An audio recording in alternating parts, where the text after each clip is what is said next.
Hari ini saya mau sharing eh, dari apa yang saya alami, dari pengalaman hidup, dari cerita cerita hidup ya. Pagi ini saya akan bawain tentang warisan ibu. Kalau kita eh, bicara soal warisan, pasti sesuatu yang ditinggalkan, sesuatu yang peninggalan. Entah itu mungkin rumah, entah itu mungkin uang, entah mungkin itu kekayaan, apapun. Warisan berarti artinya peninggalan, ya. Dan pagi hari ini saya mau sharing tentang gimana sih kita punya dasar yang teguh gitu dari seorang ibu, warisan apa gitu yang kita dapatkan dari ibu ataupun kita sebagai seorang ibu rohani kepada anak-anak rohani kita. Setiap manusia pasti semuanya lahir dari seorang ibu, ya. Setiap eh, orang besar, orang kecil, orang besar itu maksudnya orang-orang hebat gitu. Bahkan Juru Selamat juga lahir dari seorang rahim wanita, dari seorang rahim ibu Maria, gitu. Termasuk tokoh-tokoh dunia, tadi saya katakan orang-orang besar, orang-orang hebat. Kita sendiri juga lahir dari rahim seorang ibu. Ibu adalah orang yang berperan sangat penting. Kalau saya pernah dengar sebuah kata-kata gitu, ibu adalah jantung di dalam rumah. Ibu bahagia, satu rumah bahagia, katanya gitu. Ibu sedih, satu rumah akan sedih. Mempengaruhi situasi di dalam rumah, gitu ya. Dan ada yang saya ceritakan di sini, ada dua dari tokoh ya, ibu dari tokoh. Yang pertama itu Nancy Elliot. Nancy Elliot ini kita tahu banget sejarahnya. Dia ini mengubah pesan dari sekolah. Jadi anaknya ini dipulangkan dari sekolah dengan lebih cepat sambil menitipkan surat gitu kan ke anak ini. Dan Nancy Elliot ini waktu membaca suratnya, dia itu menceritakan kebalikan dari isi surat itu, gitu ya. Jadi dia menciptakan situasi di mana apa namanya, berbeda gitu ya. Si Nancy Elliot ini menciptakan kata-kata diomonginnya berbeda. Jadi membaca suratnya isinya tentang anaknya ini gangguan mental gitu dari sekolah, dan sekolah pulangin nggak bisa didik. Sekolah bilang udah kamu didik aja sendiri gitu karena anaknya ini nggak bisa gitu. Ya, slide berikutnya ya tentang Nancy Elliot. Dia menciptakan, dia mengubah pesan dari sekolah, menciptakan situasi agar anaknya mencapai potensi maksimal. Jadi ketekunan seorang ibu menghasilkan penemu lampu pijar yang tahan lama, yang hari ini kita tahu dari Thomas Alva Edison. Jadi lampu pijar itu sebelumnya sudah ditemukan, tapi Thomas ini mengutak-atiknya lagi gitu ya, menjadi lampu pijar yang lebih tahan lama gitu. Jadi dulu sudah ada penemunya, tetapi tidak tahan lama. Jadi Thomas ini membuat penemuan lampu pijar ini menjadi tahan lama sehingga hari ini kita bisa terang benderang gitu. Dia membaca suratnya kebalikan karena sekolah bilang tadi anaknya gangguan mental, dia terbalik. Jadi seorang ibu yang mengubah pesan dari sekolah dan dia memaksimalkan kemampuan dari Thomas sehingga hari ini kita bisa terang, ada lampu. Gitu ya. Yang kedua adalah Pauline Koch. Koch ya, ada agak susah nih namanya. Dia memilih untuk mengubah cara berpikir. Faktanya, anaknya sering dibully di sekolah hingga ia membenci sekolah. Namun ibunya terus membesarkan hatinya dan mengatakan kata-kata positif.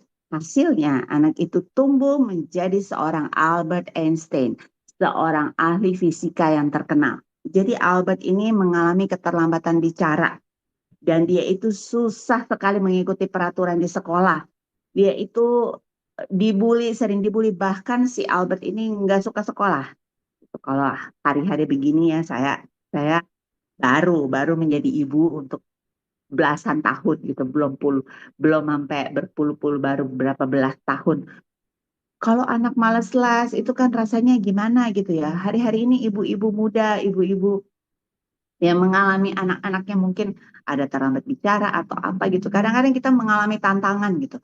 Dan termasuk Pauline, dia anaknya dibully, anaknya nggak mau sekolah, kita aja kalau anak nggak mau sekolah rasanya gimana gitu ya. Nah, tapi si Pauline ini selalu dengan tekun gitu ya, mengajarkan kata-kata positif, terus mensupport karakter, terus mensupport pribadi si Albert sehingga dia menjadi seorang yang ahli di dalam fisika. Jadi orang-orang hebat ini semuanya lahirnya datangnya dari rumah, dari seorang ibu, tempat awal anak-anak tersebut bertumbuh, mengenal dunia, gimana kita ngasih tahu tentang dunia, ngasih tahu bahwa nilai-nilai dalam kehidupan seperti ini, ada karakter-karakter manusia seperti ini, baik ibu jasmani maupun kita menjadi seorang ibu rohani.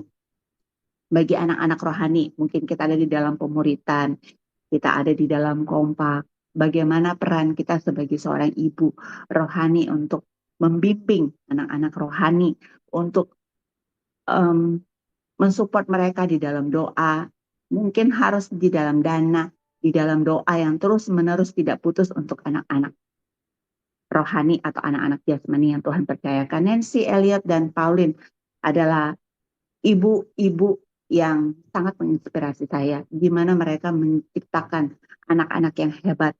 Tidak mudah, pasti tidak gampang untuk mereka mendidik anak yang telah bicara, harus ada kreativitas ya, harus ada cara-cara. Tidak mudah, kadang mungkin bergelut dengan mood pribadi yang harus mengatasi juga mood anaknya gitu. Tidak gampang, tetapi dua wanita ini dari antara begitu banyak wanita, begitu banyak ibu yang saya yakin masih banyak yang berperan besar atas anak-anaknya ya. Tapi dua orang ini adalah orang-orang yang luar biasa, ibu-ibu yang tangguh, ibu-ibu yang memiliki hati yang kuat dan mereka yakin penuh bahwa anaknya ini pasti akan menjadi orang sukses. Anaknya ini akan menjadi orang yang hebat. Lalu berikutnya berawal dari catatan seorang ibu. Ini catatannya 23 Maret 2014. 23 Maret 2014. 2 Korintus 4 ayat 16 sampai 17. Yuk kita baca ya. Sebab itu kami tidak tawar hati. Tetapi meskipun manusia lahiriah kami semakin merosot, namun manusia batinnya kami diperbaharui dari sehari ke sehari. Sebab penderitaan ringan sekarang ini mengerjakan bagi kami kemuliaan kekal yang melebihi segala-galanya jauh lebih besar daripada penderitaan kami. Yang pertama, dari catatan ini ditulis adalah tidak tawar hati terhadap kematian. Kematian itu pasti, ya. Semua orang pasti mati. Mau tua maupun muda, kecil, bahkan ada yang 1 bulan, mungkin atau bahkan 1 hari di rumah sakit sudah dipanggil oleh Tuhan menghadapi kematian. Ada mungkin yang sudah sakit. Pokoknya mati itu adalah sesuatu yang pasti. Tetapi firman Tuhan bilang, tetapi sebab itu kami tidak tawar hati meskipun manusia lahiriah kami merosot. Tubuh jasmani kita mungkin satu saat akan merosot. Tapi kita tidak boleh tawar hati. Tawar hati ketika mungkin menghadapi masalah, ya Bapak Ibu. Ada kondisi-kondisi yang membuat kita, aduh kayaknya males ya. Aduh kayaknya udah ikut Tuhan begini-begini aja. Aduh udah ya tawar hati saya. Ya udahlah. Mungkin sakit gitu udah kelamaan. Ya udahlah. Nggak sembuh-sembuh ya udah. Kalau Tuhan mau panggil, udah panggil aja. Ya udah pasrah aja, pasrahnya berserahnya tapi negatif ya, bukan dalam hal yang positif. Udahlah pasrah aja, udah berserah aja seperti ini gitu. Bukan itu, tapi firman Tuhan berkata tidak tawar hati menghadapi kematian. Ketika kadang kita berpikir ketika kita sakit yang parah, sebentar lagi kayaknya saya menuju kematian. Mungkin banyak dari orang yang sakit pasti berpikirnya seperti itu. Tetapi kematian ini tidak dapat kita kita duga. kita rencanakan, kita planningin, apalagi nggak mungkin ya, itu adalah kedaulatannya Tuhan. Mungkin kita berpikir, aduh udah waktu sakit, udah mati, udahlah menjadi gimana ini, tidak ada, putus harapan. Tapi firman Tuhan berkata, tidak tawar hati. Firman Tuhan bilang, tidak tawar hati. Hati kita terus terpaut kepada Tuhan. Meskipun kelihatannya kita menghadapi hari-hari ini, kita terus menghadapi kematian. Ya kan Bapak Ibu? Kita tidak pernah tahu menit ini. Beberapa waktu yang lalu saya lihat berita ya di TV. Ibu-ibu gitu ditabrak sama mobil hanya untuk menghindari gundukan tanah, ketabrak, terus dibawa ke rumah sakit, terus nggak ada meninggal. Terus saya mikir gini, hanya sesimpel itu ya, mungkin ada lagi yang lebih simpel, bahkan cuma duduk, bukan cuma tidur, kita dipanggil oleh Tuhan. Kita tidak pernah tahu, tapi ketika kita dalam hari-hari ini menghadapi kematian yang akan nanti kita hadapi entah kapan, hati kita tidak boleh menjadi tawar. Harus terus terpaut sama Tuhan, terus menyala-nyala, terus melayani Tuhan. Yang kedua, dikatakan tetapi rohnya menyala-nyala dan melayani Tuhan. Itu tadi ya. Terus melayani jiwa-jiwa, terus melayani teman-teman kompak, teman-teman komsel, jiwa-jiwa baru yang Tuhan percayakan. Roh kita tetap harus menyala-nyala.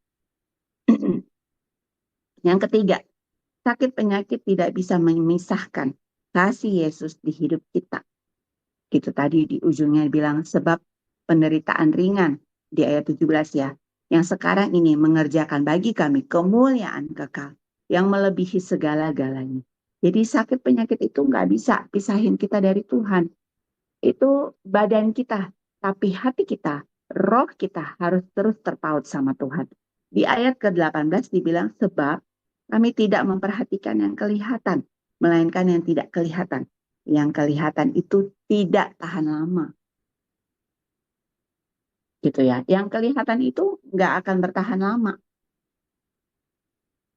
Rumah, baju yang saya pakai, kegiatan yang kita lakukan, semuanya nggak akan bertahan lama, termasuk pelayanan yang kita lakukan. Ketika kita dipanggil itu, kita nggak melayani lagi. Jadi kita nggak memperhatikan apa yang kelihatan, tetapi yang nggak kelihatan itu yang harus kita kejar. Kekekalan itu yang harus kita kejar. Kehidupan rohani kita yang harus kita kejar untuk terus menyala-nyala, terus semangat, terus berapi-api. Jadi jangan putus di tengah jalan gitu ya. Sakit penyakit nggak bisa memisahkan. Jadi Bapak Ibu pagi hari ini, kalau ya engkau yang menghadapi sakit penyakit, percayalah dan terus ingat bahwa sakit penyakit itu tidak bisa memisahkan kasih Yesus di hidup kita. Tuhan itu selalu memberikan kasih-Nya kepada kita. Kita masih ada sampai hari ini, berarti ada maksud tujuan mulia dari Tuhan untuk kita boleh melayani dengan berbagai cara ya. Sekarang udah ada online, sekarang ada hal-hal yang bisa kita lakukan kalau kita tidak bisa meninggalkan rumah karena keterbatasan penyakit kita. Tetapi yakinkan, pastikan di hati kita bahwa kasih Yesus itu lebih besar. Dia tidak bisa memisahkan kita dengan kasih-Nya. Penyakit itu tidak bisa memisahkan kita. 2 Korintus 5 ayat 11. Karena kami tahu bahwa jika kemah tempat kediaman kita di bumi dibongkar, Allah telah menyediakan suatu tempat kediaman yang kekal. Yang pertama, dikatakan yang kelihatan akan lenyap dan hilang. Yang tadi ya, kelihatan itu pasti akan lenyap dan hilang. Yang kedua, ya slide selanjutnya, poin yang kedua, tubuh akan rusak dengan sakit penyakit. Yang ketiga, tetapi Tuhan akan menyediakan tubuh yang baru buat kita.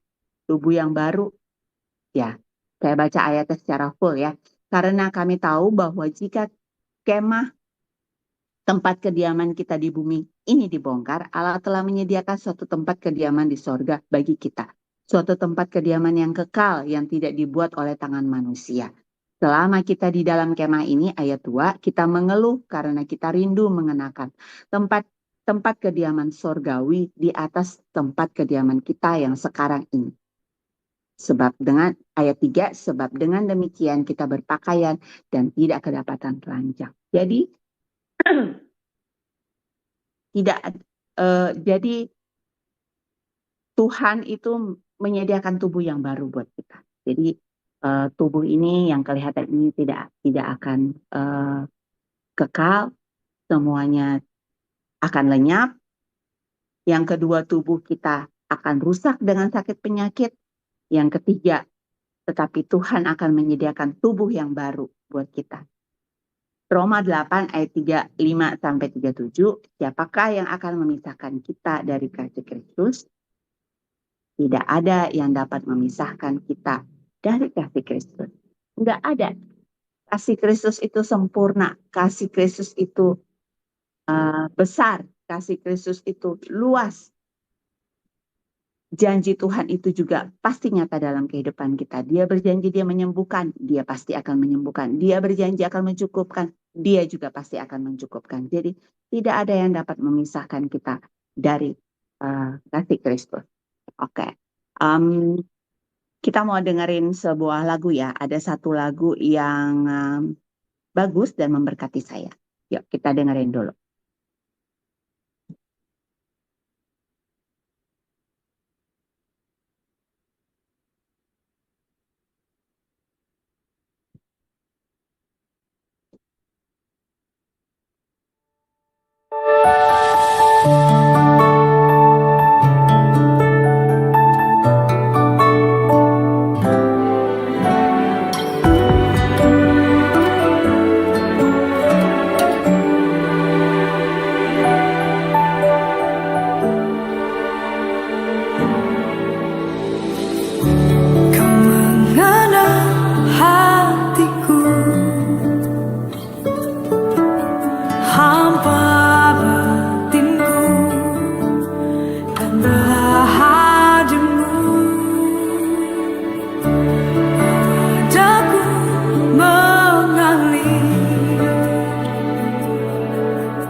Saya puterin lagu ini sampai berkali-kali, isinya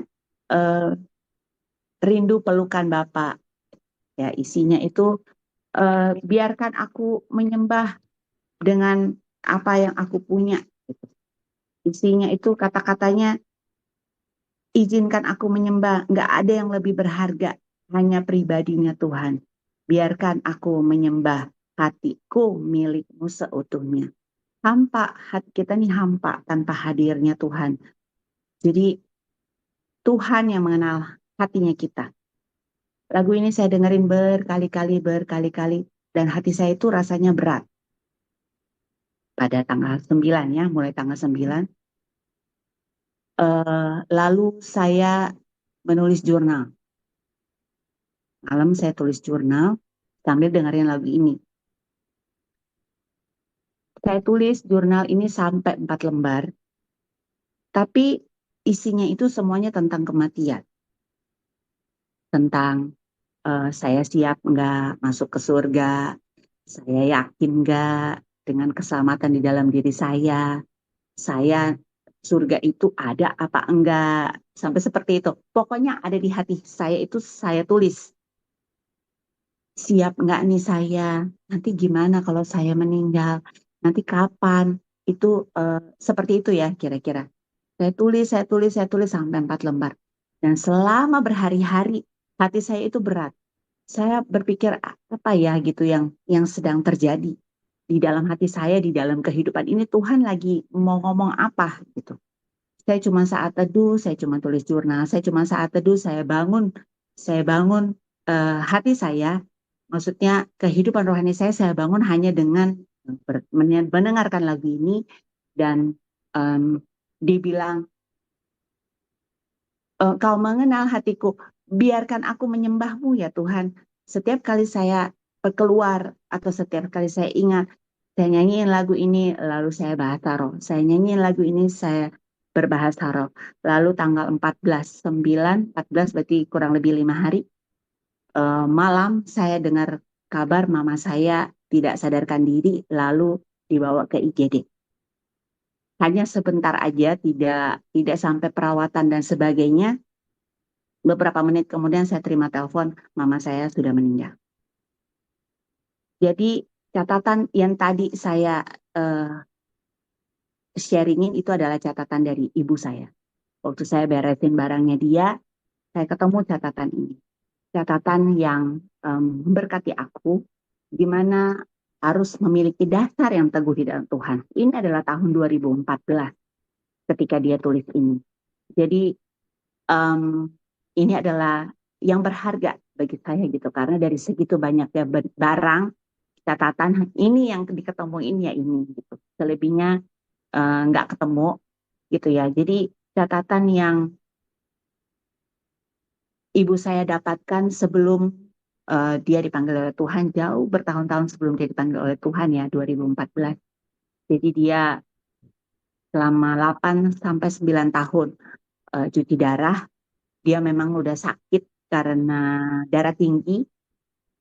Jadi ginjalnya itu udah rusak, 1 minggu 2 kali dia harus cuci darah. Sekitar 4 sampai 5 tahun terakhir belakangan ini sisa hidupnya dia itu kena stroke. Tapi stroke-nya bisa jalan, cuman ngomong tidak bisa. Jadi akhirnya tidak bisa ngomong, tidak bisa bicara. Jalan bisa, mandi bahkan dia masih bisa, pakai baju kadang susah. Tapi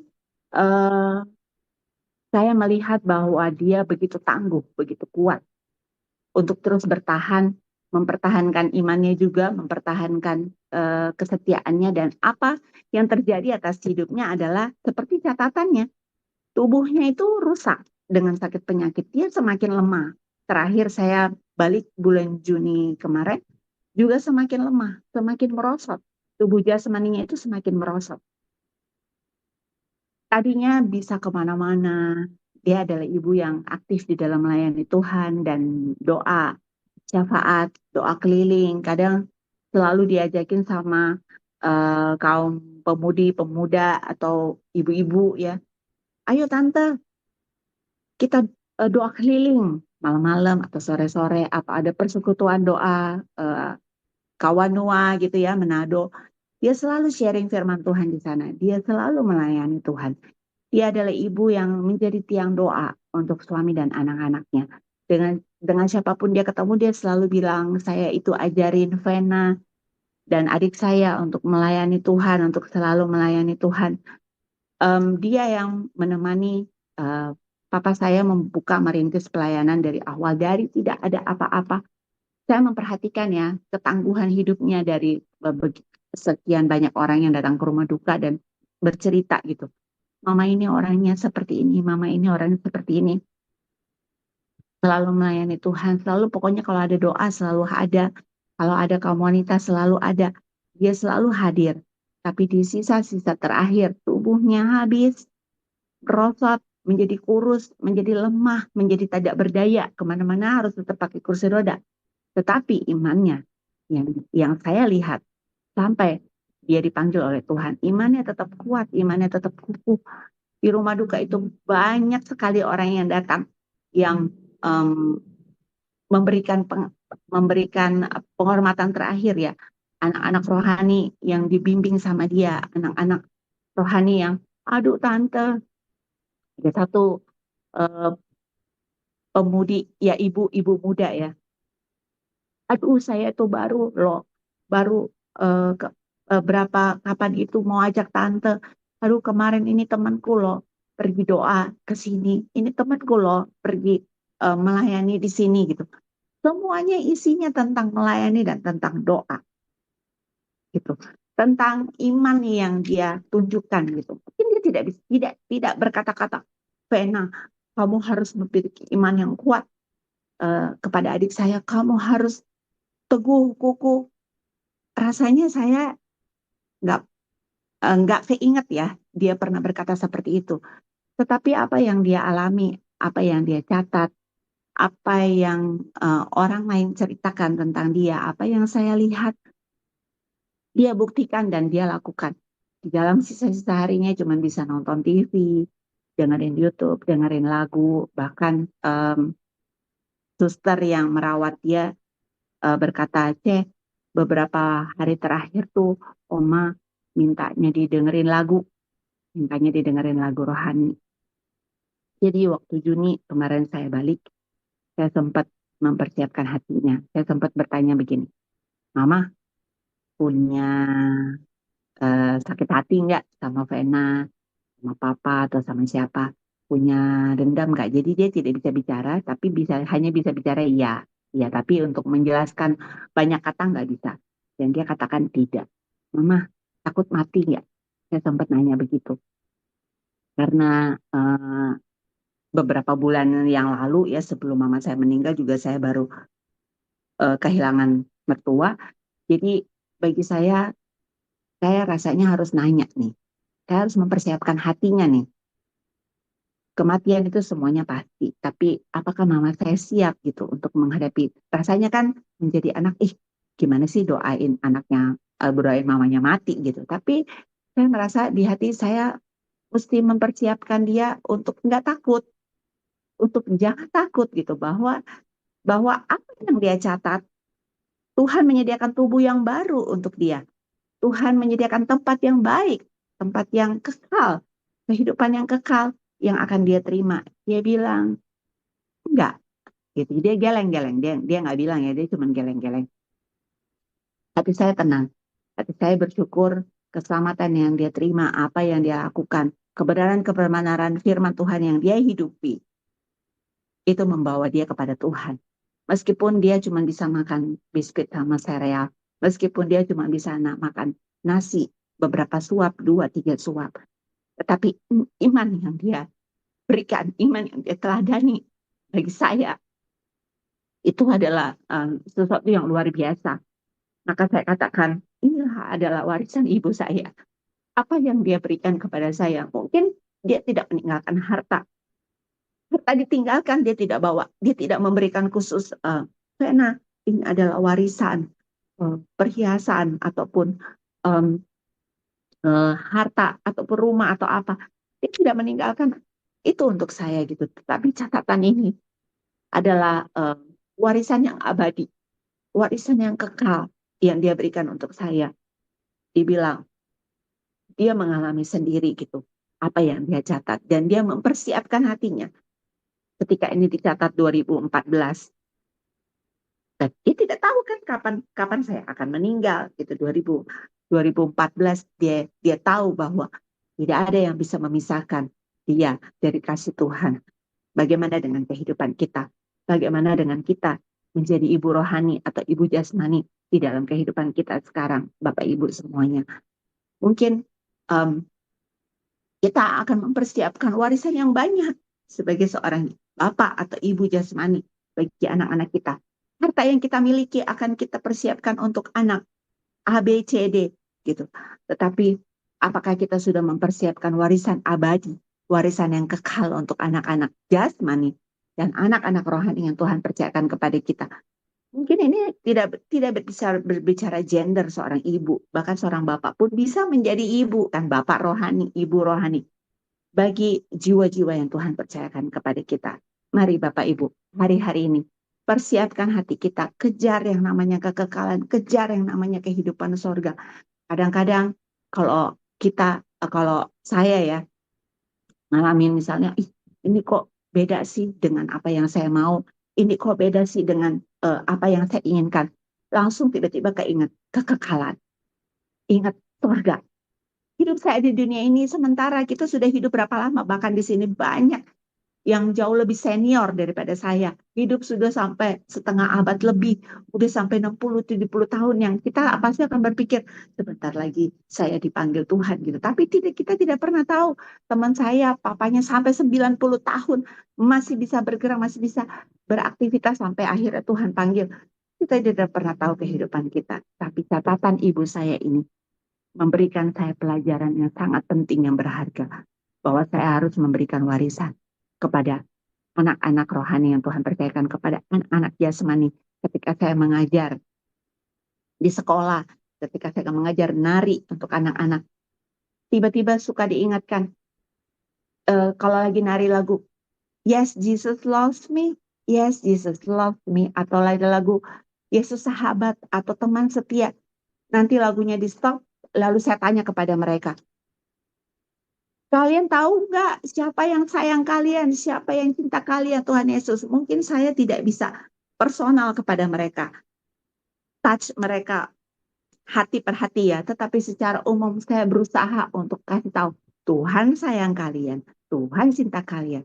Catatan ibu saya ini memberikan saya gambaran, memberikan saya teladan bahwa kita harus memiliki dasar yang teguh. Dasar yang teguh di dalam Tuhan sehingga tidak akan tergoyahkan oleh apapun. Terkadang sakit penyakit membuat kita goyah, membuat kita mundur daripada Tuhan, menyerah akhirnya. Ya sudah, Tuhan yang kasih aku sakit, seperti ibu saya, menyerah gitu. Tetapi ketika saya ketemu catatan itu, ternyata dia tidak menyerah. Ternyata dia tetap setia, dia tetap teguh. Ketika saya menilai diri saya, hari-hari yang saya lewati, tahun-tahun yang pernah saya lewati, ya begitu susah untuk saya lewati. Kadang saya berpikir begini, Tuhan, terima kasih ya, sudah membuat saya kuat gitu. Tapi ketika ibu saya meninggal, saya tahu dari mana saya mendapatkan hati yang kuat itu, dari mana saya mendapatkan uh, kekuatan, keteguhan. Oh, ternyata ibu saya sangat kuat ketika papa saya merintis pelayanan, jemaat tidak ada gitu. Ketika dia harus makan secukupnya, ketika dia harus makan nasi hanya dengan telur, nasi hanya dengan garam, ketika dia kemana-mana mungkin harus jalan kaki, tidak ada kendaraan ya, zaman dulu tahun 80-an, ketika kehidupan begitu susah, tapi dia tetap bertahan, dia tetap kuat mendampingi ayah saya, meskipun beberapa puluh tahun terakhir mereka memilih untuk hidup dengan kehidupannya masing-masing, tetapi sampai akhir hidupnya, saya melihat begitu banyak orang yang bersaksi, ibu-ibu rohani yang bersaksi, wah, dia adalah orang yang luar biasa. Ibu Aneka adalah orang yang hebat. Dan itu adalah menjadi warisan iman untuk saya. Dan tugas saya adalah sekarang mewariskan kepada anak-anak jasmani dan anak-anak rohani yang Tuhan percayakan kepada saya. Ya, itu adalah yang saya sharingkan pagi hari ini. Semoga bisa memberkati Bapak Ibu semua dan Jangan pernah tawar hati, jangan pernah menyerah. Ibu saya saja bisa. Mungkin banyak orang juga yang bisa mengakhiri hidupnya dengan iman, tetap bertahan sampai akhir meskipun tubuhnya merosot, meskipun dia tidak boleh makan yang banyak, meskipun ketika makan banyak kakinya akan bengkak ya karena ginjal ya. Tapi dia tetap memilih. Jadi ketika saya dengerin sejuta rasa di jiwa, izinkanku menyembah dengan apa yang kupunya. Tiada yang lebih berharga, hanya pribadimu Bapa. Biarkanlah aku menyembah hatiku milikmu seutuhnya. Ketika saya, ketika ibu saya meninggal, saya baru tahu arti dari lagu ini. Tuhan kasih kepada saya. Oh, ternyata ini adalah cerminan ketika ibu saya ingin menghadap Tuhan. Saya seolah-olah menyanyikan lagu ini mewakili ibu saya. Tuhan, nggak ada yang lebih berharga. Hanya pribadimu ya Tuhan. Biarkan aku menyembah. Hati aku ini milikmu sepenuhnya ya Tuhan. 9 September. Saya dengerin itu terus menerus sampai tanggal 13, bahkan sampai tanggal 14. 14 malam. Tuhan panggil ya. Terima kasih. Tuhan Yesus memberkati.